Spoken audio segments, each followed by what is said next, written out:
I would say that the Quran, beyond the shadow of a doubt, it remains relevant to questions that we have today. One of the things that one can find, for example, is that there is a deep doctrine regarding the nature of the natural environment within the Quran.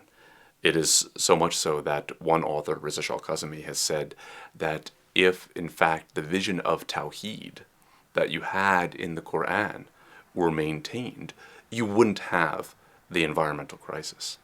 This is just one example. The morals that you have throughout the Quran are applicable in all times, under different circumstances, at any time. Just take, for example, كُلُوا وَاشْرَبُوا وَلَا تُسْرِفُوا. Eat and drink, but not to excess. Right there, that's the basis of modern nutrition. That's the basis of nutrition for all time. That's also the basis of maintaining a good relationship with the whole of the natural environment. Right there you have a verse that really tells us what our conduct should be in relation to the environment, in relation to our own health at all times and in all ages. How could it not be applicable? I mean, this is something that one even finds, for example, in the works of Galen, in the works of modern medicine. So certainly it is.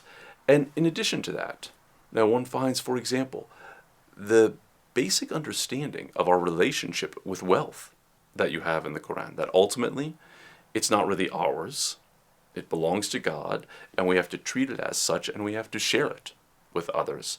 You don't have an income tax, but you have a tax on excess wealth. Imagine if you had no income tax for people, but you had a tax on people's excess wealth. They would have a far more balanced economy in places like the United States if we did that, and a far more participatory economy and much less poverty.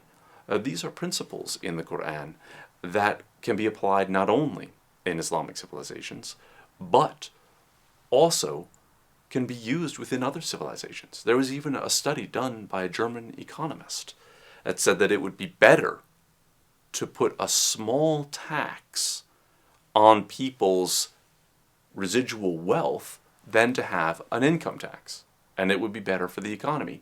This scholar did this study having no knowledge of Islamic economics, just came up with it on her own, and it completely confirms the Islamic, you might say, socio-economic model. And there are many other examples that one could find over and over again. But really the Quran, both in terms of the life of faith and the relationship with God and loyalty to God, it has a message for all time, but also in terms of how we live in the modern world and how we confront many of the obstacles that we have before us. It gives us solutions for how to overcome those.